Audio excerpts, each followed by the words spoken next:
สบายดีพี่น้องทุกคนยินดีต้อนรับเข้าสู่การเข้าเฝ้าเดียวอีกมื้อหนึ่งเนาะสำหรับในมื้อนี้พวกเราจะอ่านกันอยู่ใน2กษัตริย์บทที่4ข้อที่8หาข้อที่37เนาะเราอาจจะใช้เวลาอ่านเล็กน้อยเนาะสำหรับ2กษัตริย์นี้ในพระคัมภีร์ของพระเจ้ากล่าวว่ามื้อหนึ่งเอลิซาได้ไปที่เมืองซูเนมบ่อนที่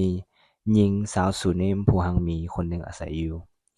นางได้เชิญเอลิซาไปรับประทานอาหารนำและตั้งแต่นั้นมาเอลิซาก็ไปรับประทานอาหารที่เฮือนของนางทุกเทื่อที่เพิ่นไปเมืองซูเนมนางได้เว้ากับผัวของตนว่าข้อยเชื่อว่าชายผู้ที่มานี้เพิ่นเป็นผู้บริสุทธิ์คนหนึ่งของพระเจ้าให้พวกเราเฮ็ดห้องน้อยอยู่เทิงหลังคาเพียงหาเอาเตียงโต๊ะตังและตะเกียงไปไว้ที่นั่นและเมื่อใดเพิ่นมาเยี่ยมยามพวกเราก็ให้เพิ่นพักอยู่ที่นั่น มื้อหนึ่งเอลิซาได้กลับคืนไปที่เมืองซูเนมและขึ้นไปพักผ่อนเทิงห้องของเพิ่นเพิ่นก็ได้บอกเกฮาซิคนรับใช้ของเพิ่นไปเอิ้นเอาหญิงคนนั้นมาเมื่อนางได้มายืนอยู่ต่อหน้าของเพิ่นแล้วเพิ่นจึงกล่าวแก่เกฮาซิว่าจงถามนางเบิ่งดูนางอยากให้ข้อยเฮ็ดหยังให้แด่เพื่อตอบแทนความลำบากที่นางได้เฮ็ดเพื่อพวกเขาโดยจัดหาสิ่งที่จำเป็นให้พวกเขาอย่างนี้ บางทีนางอาจอยากให้ข้อยไปหากษัตริย์หรือผู้บัญชาการกองทัพเพื่อรายงานถึงคุณงามความดีของนางก็ได้นางตอบว่าข้าน้อยมีทุกสิ่งที่ต้องการในท่ามกลางชนชาติของข้าน้อยเอลิซาจึงถามเกฮาซิว่าถ้าดังนั้นจะให้ข้อยเฮ็ดหยังแด่เพื่อนางลาวตอบว่านางบ่มีลูกและผัวนางก็เฒ่าแก่แล้วเอลิซาสั่งว่าบอกนางมาพี่ดู นางจึงเข้ามายืนอยู่ที่ปากประตูและเอลิซาก็กล่าวว่าปีหน้าในเวลาเดียวกันนี้เจ้าจะได้อุ้มลูกชายนางห้องอุทานขึ้นว่าโอ้ท่านผู้รับใช้ของพระเจ้าเอ๋ยกรุณาอย่าหลอกลวงข้าน้อยผู้รับใช้ของท่านเลยแต่ก็เป็นไปตามที่เอลิซาได้กล่าวไว้ปีต่อมาในเวลาเดียวกันนั้นนางก็เกิดลูกชายผู้หนึ่ง และหลายปีต่อมาเช้ามื้อหนึ่งในฤดูเก็บเกี่ยวข้าวเด็กชายคนนี้ได้ออกไปที่ทุ่งนาหาพ่อของตนท่ามกลางพวกเกี่ยวข้าวในทันใดนั้นเราร้องใส่พ่อว่าลูกเจ็บหัวลูกเจ็บหัวผู้ที่เป็นพ่อบอกคนรับใช้ผู้หนึ่งว่าจงอุ้มเด็กไปหาแม่ของเราซะคนรับใช้อุ้มเด็กกลับคืนไปหาแม่ของเราผู้เป็นแม่ได้อุ้มลูกใส่ตักจนถึงเที่ยงแล้วเด็กนั้นก็ตายไป นางอุ้มลูกขึ้นไปวางไว้เทิงเตียงนอนคนของพระเจ้าอัดประตูไว้และหนีออกไปนางก็เอิ้นผัวว่าและบอกว่าส่งคนรับใช้ผู้หนึ่งกับลอมาให้แดข้อยจำเป็นต้องไปหาคนของพระเจ้าข้อยจะกลับมาไวเท่าที่จะไวได้ผัวของนางถามว่าเป็นหยังเจ้าต้องไปวันนี้มันบ่แม่นวันสะบาโตหรือมื้อเทศกาลเดือนออกใหม่นางตอบว่าบ่เป็นหยังดอก แล้วนางก็บอกให้คนรับใช้เอาอ่านใส่หลังล้อและสั่งว่าจงบังคับล้อให้ไปไวเท่าที่จะไวได้อย่าให้มันแล่นช้านอกจากข้อยจะสั่งเจ้าดังนั้นนางจึงออกเดินทางไปสู่ภูเขากาเมนบ่อนที่เอลิซาอยู่เอลิซาเหลียวเห็นนางมาแต่ไกลเพิ่นจึงบอกเกฮาซิคนรับใช้ของเพิ่นว่าเบิ่งพุ่นดูมีหญิงผู้หนึ่งจากเมืองซูเนมรีบฟ้าวออกไปต้อนรับและถามเบิ่งว่านางพร้อมทั้งผัวและลูกยังสบายดีอยู่บ่ นางได้บอกเกฮาซิว่าทุกอย่างเรียบร้อยดีแต่เมื่อมาฮอดคนของพระเจ้าที่ภูเขาแล้วนางก็ก้มคาบลงต่อหน้าพร้อมทั้งจับตีนของเพิ่นไว้เกฮาซิกำลังจะดึงนางออกแต่คนของพระเจ้ากล่าวว่าปล่อยนางเถิดเจ้าบ่เห็นบ่ว่านางมีความทุกข์ใจอย่างใหญ่หลวงและพระเจ้ายาห์เวห์ก็บ่ได้บอกให้ข้อยรู้ในเรื่องนี้นางได้กล่าวกับเอลิซาว่าท่านเอ๋ย ข้าน้อยได้ขอลูกชายคนนี้จากท่านซั้นบ่ข้าน้อยบอกแล้วว่าอย่าหลอกลวงข้าน้อยเลยบ่แม่นบ่เพิ่นกล่าวต่อเกฮาซิว่าไว้ๆจงถือเอาไม้เท้าของข้อยและออกเดินทางไป ถ้าเจ้าพบเห็นไผก็อย่าหยุดถามสบายดี และถ้าไผถามสบายเจ้าก็อย่าเสียเวลาตอบ จงกงไปที่เรือน และวางไม้เท้าค่อยใส่เทิงเด็กนั้น แล้วแม่ของเด็กนั้นก็กล่าวว่า พระเจ้ายาห์เวห์องค์ทรงพระชนม์อยู่ และท่านมีชีวิตอยู่ ข้าน้อยจะบ่ไป จากถ้า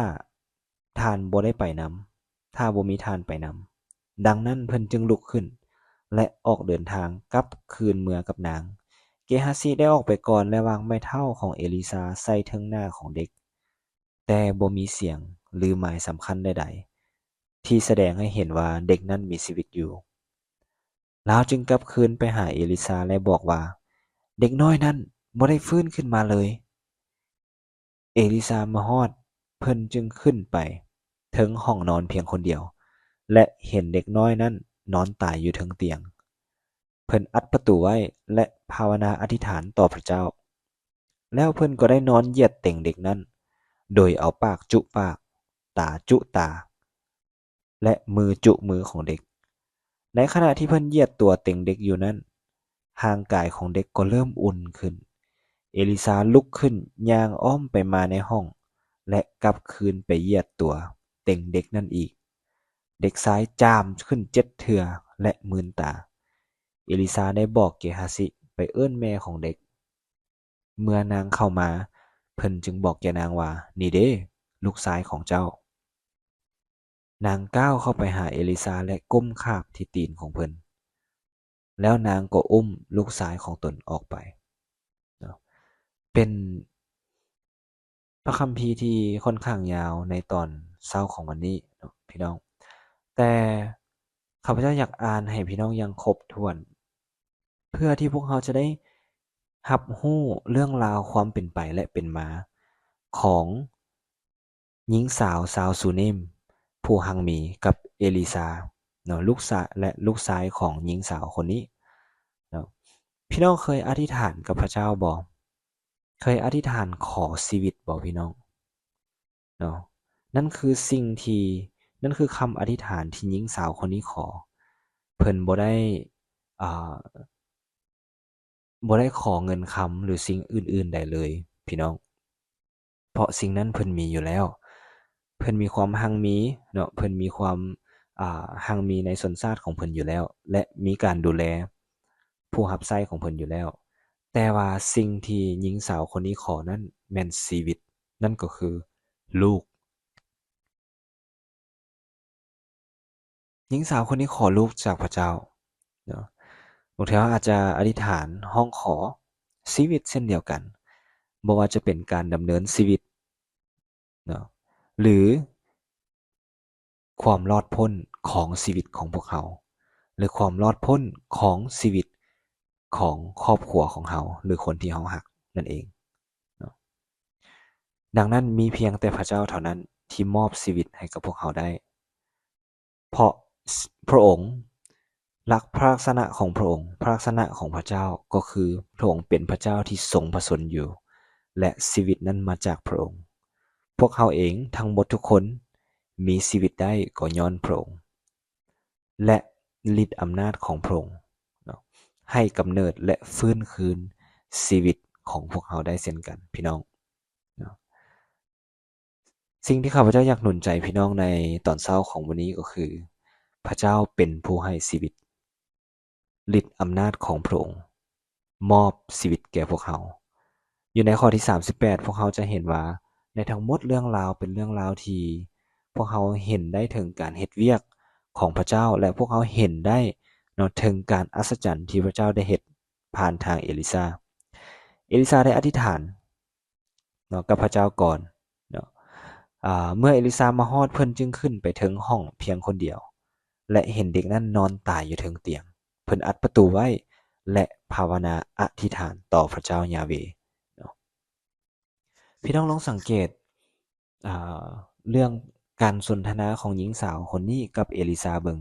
เอลิซาได้บอกว่าให้ผู้รับใช้เนาะเกฮาซิได้เอาไม้เท้าของเพิ่นนั้นไปวางอยู่เทิงตัวของเด็กนั้นเนาะไว้จงถือเอาไม้เท้าของข้อยออกเดินทางไปแล้วไปวางเทิงตัวของเด็กแต่ว่าแม่ของเด็กนั้น เนาะได้กล่าวว่าพระเจ้ายาเวห์องค์ทรงพระชนอยู่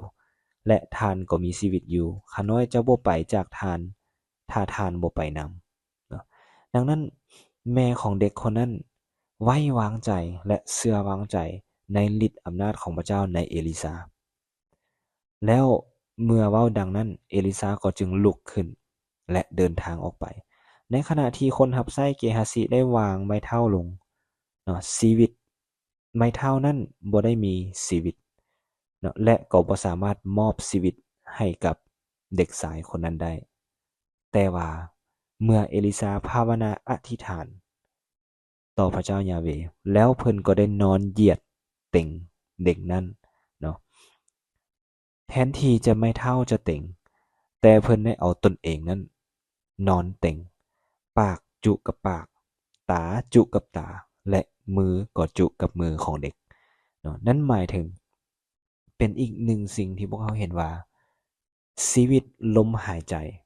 เนาะผ่านทางปากของเอลิซาผ่านทางดังของเอลิซานั้นตาและมือของเพิ่นเนาะทุกสิ่งทุกอย่างได้ถูกส่งทอดหรือว่าด้วยฤทธิ์อำนาจเนาะที่มีด้วยฤทธิ์อำนาจของพระเจ้าที่มอบชีวิตให้ครับพี่น้องสังเกตอีกอย่างหนึ่งก็คือเมื่อหญิงสาวคนนั้นฮีบห้อนใจเราบ่ได้บอกไผเลยแม้กระทั่งสามีของนางเราบอกว่าบ่เป็นหยังข้อยจะเฝ้ากลับมาและนางก็ได้บอกเกฮาซิเช่นเดียวกันว่าบ่เป็นหยังเนาะแต่ว่าเมื่อเรามาฮอดเอลิซาเราจึงก้มคาบตีนและจับตีนของเอลิซาไว้เนาะแต่ว่าเอลิซาได้รับรู้ถึงความเจ็บปวดของนางเอลิซาได้รับรู้ถึงความทุกข์ใจอยังใหญ่หลวงของนางและสิ่งนี้พระเจ้าก็บ่ได้บอกกับเอลิซาพร้อมเนาะผู้ทำนวยก็บ่ได้รู้ทุกสิ่งทุกอย่างมีพวกเขารู้เพียงแต่สิ่งที่พระเจ้าอยากให้พวกเขาได้รับรู้และสิ่งที่พระเจ้าอยากให้พวกเขาได้กล่าวเท่านั้นดังนั้นพี่น้องฤทธิ์อำนาจทั้งหมดอยู่กับพระเจ้าความเชื่อของแม่หญิงคนนั้นหรือว่าแม่ของเด็กนั้นที่มีต่อพระเจ้าเป็นความเชื่อที่หญิงคนนั้นมีต่อพระองค์อย่างแท้จริงเนื่องจากพระเจ้าเป็นผู้ให้ชีวิตพระองค์ก็สามารถเอาชีวิตขึ้นไปได้เช่นกันและพระองค์ก็จะมอบชีวิตคืนให้กับเด็กชายคนนั้นพร้อมดังนั้นพี่น้องพวกเขาขอบคุณพระเจ้าที่ชีวิตของพวกเขายังมีโอกาสที่จะดำเนินอยู่ในโลกใบนี้มีโอกาสที่จะพบปะมีโอกาสที่จะพบเจอกับผู้คนเพื่อจุดประสงค์ในการถวายเกียรติแก่พระเจ้าดังนั้นการดำรงชีวิตของเราจึงมีจุดประสงค์อย่างมั่นคงและแท้จริงด้วยสิ่งที่พระเจ้าได้เฮ็ดในชีวิตของพวกเขาถ้าหากว่าบ่มีพระองค์พวกเขาบ่มีชีวิตพี่น้องเนาะเหมือนกันกับที่ลูกชายของหญิงสาวคนนั้นได้ฟื้นคืนมาจากความตายและเอลิซาได้บอกกับนางว่านี่เด้ลูกชายของเจ้าเมื่อนางก้าวเข้าไปนางก็ก้มคาบที่ตีนของเอลิซาแล้วนางก็อุ้มลูกชายของตนออกไปเนาะนี่คือฤทธิ์อำนาจของพระเจ้าที่มีชีวิตของพวกเราพี่น้องย้อนว่าพระองค์มีชีวิตพระองค์จึงสามารถมอบชีวิตให้กับพวกเขาได้บ่ว่าจะเป็นทางฝ่ายจิตวิญญาณหรือบ่ว่าจะเป็นทางร่างกายจิตใจของพวกเขาที่พวกเขาดำเนินชีวิตในทุกๆวันนี้พี่น้องในตอนเช้าของมื้อนี้หรือในมื้อนี้ให้พวกเขาที่จะดำเนินชีวิตของพวกเขาที่พระเจ้าได้มอบให้นี้เพื่อจุดประสงค์ของพระองค์อย่างแท้จริงเพราะผู้ที่ให้ชีวิตของพวกเขาก็คือพระเจ้าจะนำใช้ชีวิตของพวกเขาเพื่อถวายเกียรติให้แก่พระองค์และนำใช้ชีวิตของพวกเขาเพื่อจุดประสงค์และเพื่อนำพระทัยของพระองค์ให้พวกเขาอธิษฐานพระเจ้าขอบคุณพระองค์ในวันนี้ขอพระเจ้าที่จะนำใช้ชีวิตของพวกลูกอย่างถูกต้องในสิ่งที่พวกลูกอยากในสิ่งที่พระองค์อยากให้เป็นด้วยถ้าว่ามีสิ่งใดในชีวิตของพวกลูกที่บ่ถูกต้องพระเจ้าขอให้พระองค์นั้นได้เอาสิ่งนั้นออกไปและทดแทนด้วยคืน ด้วยทดแทนการมีชีวิตนั้นพระเจ้าเพื่อให้ชีวิตนั้นได้รับใช้พระองค์ถวายเกียรติแด่พระองค์และได้รับใช้จุดประสงค์ที่พระองค์ได้มอบวางไว้ให้ด้วยให้พวกได้ดำเนินชีวิตบ่ว่าจะเป็นการเรียนการศึกษาการเฮ็ดเวียกต่างๆพระบิดาเจ้าอยู่ในโรงเรียนอยู่ในบริษัทต่างๆขอพระเจ้าให้ชีวิตของพระองค์นั้นดำเนินไปอย่างถูกต้องตามสิ่งที่พระองค์อยากให้เป็นด้วยขอบคุณพระองค์จึงอธิษฐานในพระนามอันยิ่งใหญ่ขององค์พระคริสต์เจ้า